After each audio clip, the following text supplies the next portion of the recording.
Assalamualaikum warahmatullahi wabarakatuh.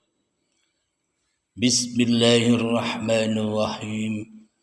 Ashhadu an la ilaha illallah wa ashhadu anna Muhammadar Rasulullah. Allahumma salli ala sayyidina Muhammad wa ala ali sayyidina Muhammad. Rabbis rahli sadri wa yassirli amri wahlul 'uqdatam min lisani yafqahu qawli. Amin. Bismillahirrahmanirrahim.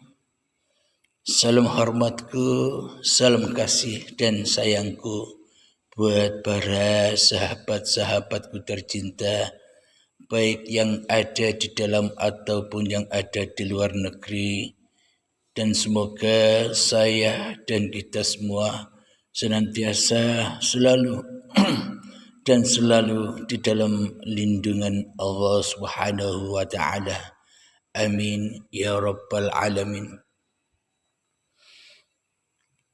Marilah kita awali kajian ini dengan menggembahkan kalimah-kalimah thayyibah di dalam hati kita. Subhanallah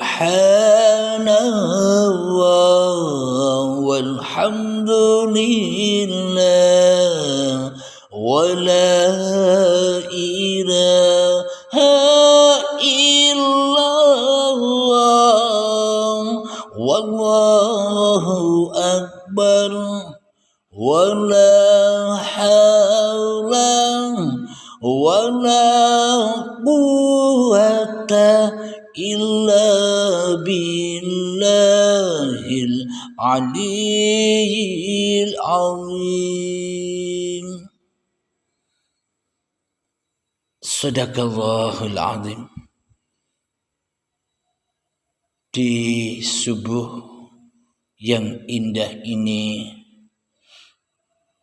mari kita kaji tafsir sejatinya kalimat thayyibah alhamdulillah, yang berarti segala puji, segala puja hanyalah milik Allah. Kapankah kita bisa merealisasikan kalimat thayyibah alhamdulillah ini? Kapankah kita bisa merealisasikan kalimat segala puja dan puji hanya milik Allah semata ini saja? Kapankah kita bisa merealisasikan kalimat-kalimat thayyibah, kalimat-kalimat yang berkah ini? Kita bisa mengapresiasikan atau kita bisa merealisasikan kalimat-kalimat thayyibah itu ketika kita tak bisa mengucapkan kalimat-kalimat itu lagi. Itulah apresiasi atau realisasi kalimat-kalimat thayyibah itu sendiri. Namun bila kita masih merasa bahwa kita yang bisa mewujudkan, menghidupkan, mengucapkan kalimat-kalimat thayyibah itu, maka sesungguhnya kalimat-kalimat thayyibah itu bukan untuk Sang Pencipta, akan tetapi semua yang kita baca hanyalah demi pemuas hawa nafsu kita sendiri. Yang dipuja dan yang dipuji di dalam hati kita, ya yang wujud di dalam hati kita. Siapakah yang kita puja dan siapakah yang kita puji selama ini?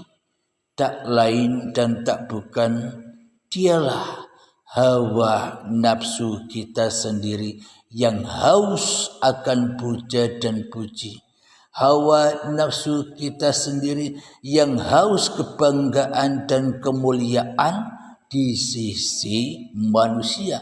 Karena masih hawa nafsu yang disembah, maka manusia berharap-harap kemuliaan bukan kepada Allah, tapi manusia selama ini mengharap kebanggaan, mengharap kemuliaan hanya kepada manusia yang lainnya di dalam hatinya. Karena yang wujud manusia ya yang dicari pandangannya bagi hawa nafsu ini ya manusianya butuh manusianya. Jadi kebanggaan dan kemuliaan serta segala puja dan puji di dalam hati manusianya hanyalah untuk kemuliaan dari makhluk-makhluk yang lainnya, sesama manusianya. Jadi manusia nyembah manusia. Alhamdulillahirabbil alamin, itulah tanda bukti tersesatnya segala puja dan puji yang selama ini kita gaung-gaungkan. Itulah tanda bukti tersesatnya segala sholat yang kita lakukan, segala amal yang kita lakukan, segala perbuatan baik yang kita lakukan selama ini hanyalah demi mendapatkan puja dan puji kita dari makhluk atau dari manusia yang lain. Jadi kita takkan bisa merealisasikan atau mengapresiasikan tentang kalimat alhamdulillah itu sendiri bila kita masih kewujudan diri manusia kita di hati kita. Jadi di dalam sholatnya takkan pernah bertemu dengan yang maha dipuja dan yang maha dipuji. Di dalam ibadah-ibadahnya tak mungkin bertemu dengan yang maha dipuja dan yang maha dipuji. Di dalam selawatnya, di dalam dzikirannya, di dalam sholat duhanya, di dalam sholat tahajudnya, di dalam puasanya, di dalam amal-amalnya, dan di dalam kehidupan ini takkan pernah bisa bertemu dengan yang dipuja dan yang dipuji, kecuali hanya bertemu dengan hawa nafsunya sendiri-sendiri untuk makanannya dirinya sendiri di dalam neraka hawiyah, yakni hawa nafsu. Jadi semua amal-amal yang dikerjakannya hanyalah untuk pemuas hawa nafsunya sendiri dan untuk makanan di dalam neraka hawiyahnya dibakar amal-amal itu. Jadi sia-sialah beramal bila manusianya tidak menyembah, tidak mengabdi, tidak memuja dan memuji siapa yang bisa mengadakan puja dan puji itu, dan siapa yang mengadakan diri manusiamu di dalam hatimu. Alhamdulillahirabbil alamin. Jadi tak ada satupun manusia yang bisa mengucapkan alhamdulillahirabbil alamin kecuali sang pemilik alhamdulillahirabbil alamin. Jadi maknanya tak ada satupun manusia yang bisa berkalam alhamdulillahirabbil alamin kecuali uripe Allah. Jadi di dalam hati kita apresiasi atau prakteknya bukan membaca alhamdulillahirabbil alamin, tapi di dalam hati kita sudah tak ada lagi daya upaya manusianya di dalam hatinya, yang ada hanyalah alhamdulillahirabbil alamin itu sendiri yang menggerakkan, yang mentakbirkan, yang mengkalamkan Allahu Akbar. yang berkomat kamit, yang berdiri sendekap, yang rukuk, yang iktidal, yang sujud, yang duduk di dalam dua sujud, yang tahiyat, yang mengucapkan salam, tak ada lain dan yang tak bukan manusianya kecuali Tuhan yang telah memerankan manusianya sebagai baju-baju kebesarannya. Inilah yang dimaksud baju kebesaran Allah itu ada di mana? Ya ada pada ciptaannya. Tapi selama ini kita tidak berpikir dan memikirkan yang demikian. Yang kita pikirkan selama ini, yang kita sibukkan selama ini di dalam hati kita, kita hanya sibuk dengan puja-puji hawa nafsu kita sendiri. Yang kita sibukkan di dalam hati selama ini hanyalah kebesaran-kebesaran hawa nafsu kita sendiri. Kesucian-kesucian hawa nafsu diri kita sendiri. Kewujudan-kewujudan kehidupan diri kita sendiri yang selama ini kita sibuk di dalamnya, di dalam hawiyah. Maka seolah-olah Tuhan tidak mempunyai puja dan puji kecuali puja-puji hanya untuk hawa nafsunya sendiri. Alhamdulillahirabbil alamin. Jadi kalimah Bismillahirrahmanirrahim bagi manusia masih menyebut dengan nama Allah yang Maha Kasih dan Maha Penyayang. Bila masih menyebut nama berarti nama manusianya, nama Abdul Halimnya lebih nyata, lebih wujud daripada nama Allah di dalam hati Abdul Halimnya. Jika Bismillahirrahmanirrahim hanya sekedar bacaan saja. Dan bagaimana pula merealisasikan Bismillahirrahmanirrahim ini?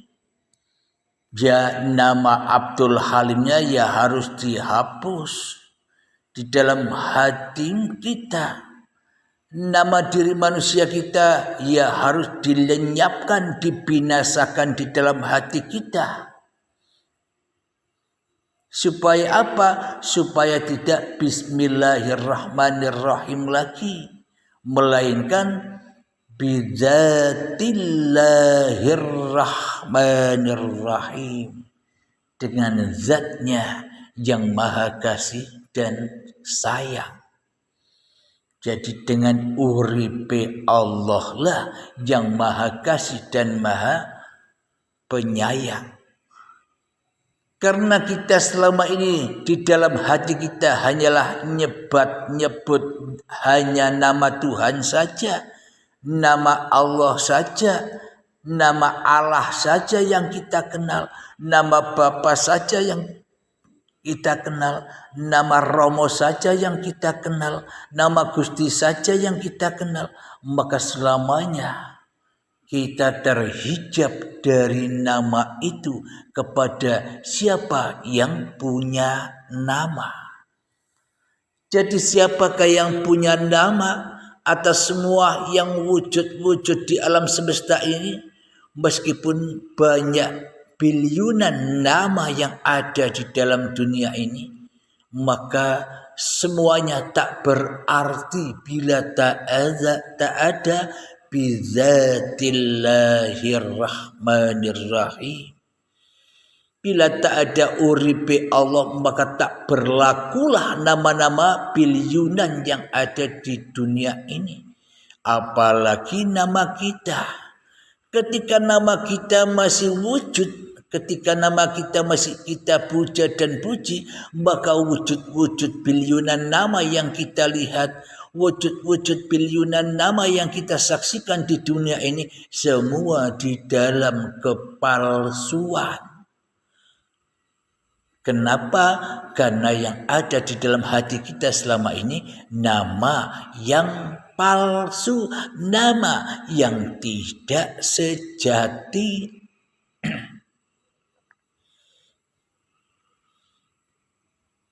Jadi yang kita apresiasikan atau yang kita realisasikan yaitu nama yang sejati.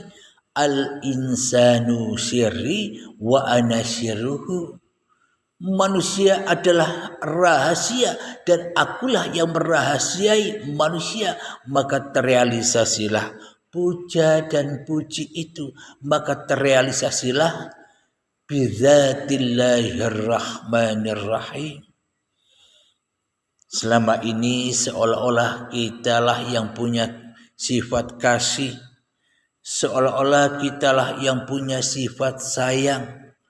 Kita menafkahi keluarga, kita memberikan sedekah kepada orang-orang fakir miskin, memberikan santunan kepada anak-anak yatim. Tapi di dalam hati kita seolah-olah kita yang Rahman dan kita yang Rahim, yang Maha Kasih dan Maha Penyayang. Seolah-olah kita sebagai pelakunya, sehingga kita di dalam hati kita merasa bangga bila kita sudah melakukan itu semua. Nah, rasa bangga dan rasa mulia inilah hawiyahnya, nerakanya, panasnya, sehingga tak berguna pun, sedikit pun tak akan ada manfaatnya di sisi Tuhannya. Kenapa? Karena bukan Tuhan, bukan Allah yang disembahnya untuk kembali. Karena kembali kita selama ini kembali kepada Abdul Halimnya. Ia dimakan sendiri oleh Abdul Halimnya.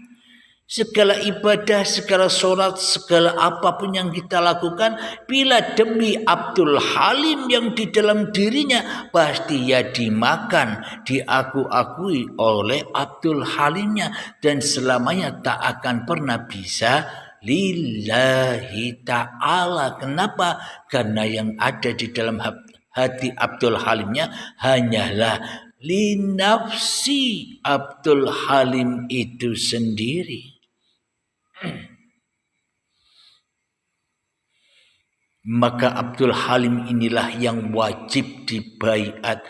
Abdul Halim inilah yang wajib dibinasakan sebinasa-binasanya di dalam hati kita. Supaya apa? Supaya alhamdulillahirabbil alamin terrealisasi. Itulah kebesaran puja dan puji Sang Pencipta itu sendiri. Terrealisasilah bidzatillahirrahmanirrahim, dengan zat uripe Allah yang Maha Kasih dan Maha Sayang. Jadi hanya Allah lah yang mengkasih sayangi seluruh ciptaan-ciptaannya. Bukan kita yang berasa punya sifat kasih dan sayang. Karena manusia tak punya sifat apa-apa.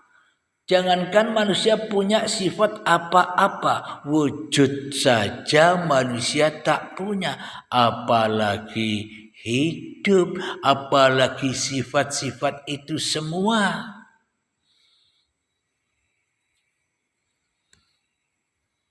Alhamdulillahirabbil alamin. Dan cara untuk membinasakan diri kita yaitu dengan cara melatih dan melatih, menghening-heningkan diri kita di hati kita, memerangi diri kita sendiri. Meskipun kita tiap hari, tiap detik perang terus, kalah terus, perang terus, kalah terus. Ikuti aja perang-perangan itu sampai akhir zaman, sampai datang syakaratul maut. Jangan jemu-jemu untuk berperang. Jadi sebelum kita memenangkan peperangan, jangan kita berputus asa, perang saja terus. Nikmati peperangan itu.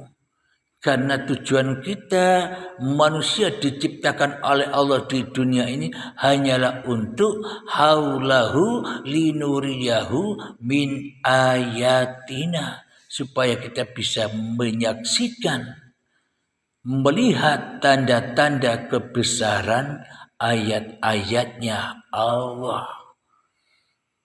Kita di dalam hati kita memerangi penyaksian kita, penglihatan kita kepada ayat-ayat diri kita sendiri. Seolah-olah yang bisa duduk ini ayatku Abdul Halim, yang bisa merokok ngopi ini ayatku Abdul Halim, yang bisa sholat ini seolah-olah ayatku Abdul Halim, yang bisa takbir, yang bisa berdiri sendekap, yang bisa rukuk, yang bisa sujud, yang bisa mengucapkan salam seolah-olah Abdul Halimnya. Ini yang wajib diperangi, supaya Abdul Halim tak jadi Tuhan lagi di dalam hatinya. Karena peperangan ini hal yang terwajib yang ada di dunia ini bagi siapa? Bagi umat manusia, agar tahu jalan kembali pulangnya. Bila tanpa perang, maka manusia tak akan bisa selamat, mati terus, kalah terus di dalam setiap laku-laku yang dikerjakannya. Duduknya di dalam kematian, merokok ngopinya di dalam kematian, sholatnya di dalam kematian, sholawatnya di dalam kematian, zikirannya di dalam kematian, ibadah-ibadahnya di dalam kematian, kerjanya di dalam kematian, perbuatan baiknya di dalam kematian, semuanya serba mati. Kenapa? Karena yang jadi Tuhan, kenapa? Yang berkuasa di dalam hati kita yang mati, bukan yang hidup. Seolah-olah baju ini bisa duduk-duduk sendiri. Seolah-olah baju ini bisa sholat-sholat sendiri. Seolah baju-baju ini bisa kerja-kerja sendiri. Seolah-olah baju ini bisa bernapa-ngapain saja tanpa yang punya baju. Mana mungkin baju bisa gerak-gerak sendiri bila tak dipakai oleh pemilik baju. Dan bagaimana mungkin manusia bisa bertumbuh sendiri, berjalan sendiri, bergerak sendiri, melakukan apa saja sendiri tanpa al-insanu sirri wa anasiruhu, tanpa uripe Allah. Itu yang wajib kita sadari dan itu yang wajib kita gali supaya bisa bangkit lagi juru selamatnya untuk mengantarkan hati-hati manusia yang tersesat ini diantar kembali ke jalan asalnya. Dari mana kamu berasal, disitulah tempatmu kembali. Seumpama saya berasal atau rumah saya beralamatkan di Langkat ini. Terus suatu saat saya diperjalankan oleh Allah entah ke Malaysia, entah ke Singapura, entah ke Brunei Darussalam, entah ke Alaska, ke Amerika, entah kemanapun saya dilangkahkan. Sudah lama meninggalkan rumah. Suatu saat nanti pasti akan rindu, kangen untuk pulang ke rumah. Jadi bila kita sudah tahu kemana kita diperjalankan, ya pasti ingat jalan pulang ke rumah.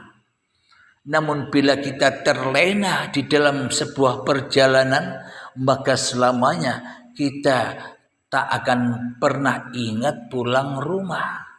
Karena kita selama ini tengah tersesat di dalam pengembaraan ini.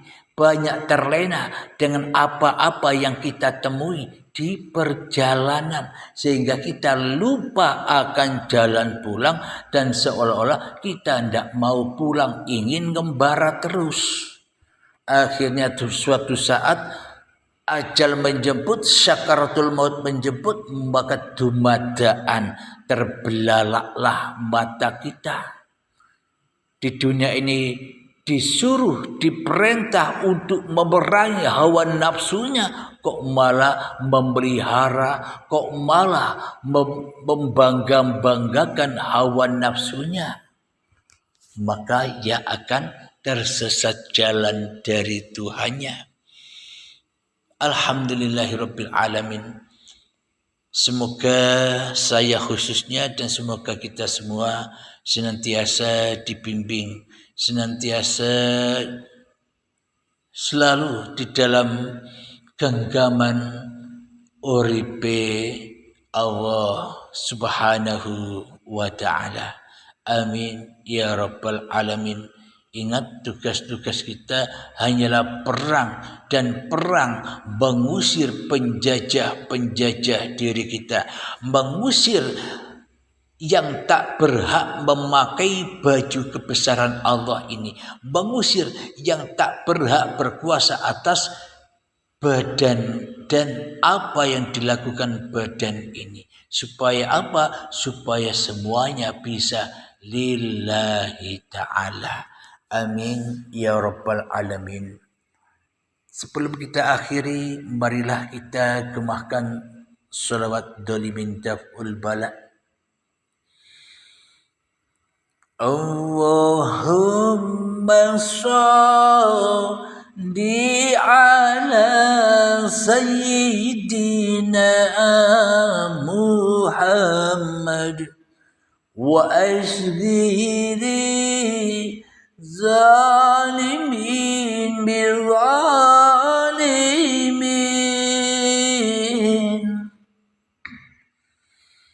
Allahumma sholli ala sayyidina Muhammad wa ashghili zalimin bizzalimin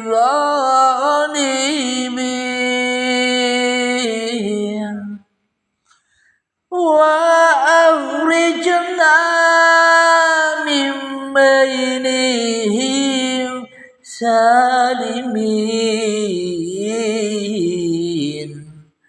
wa ala alihi wa sahbihi ajma'in. Alhamdulillahi rabbil alamin. Rabbana atina fid dunya hasanah wa fil akhirati hasanah wa qina adzabannar. Wa sallallahu ala sayyidina Muhammad wa ala alihi wa sahbihi wa sallam. Walhamdulillahi rabbil alamin. Akhirul kalam. Assalamualaikum warahmatullahi wabarakatuh.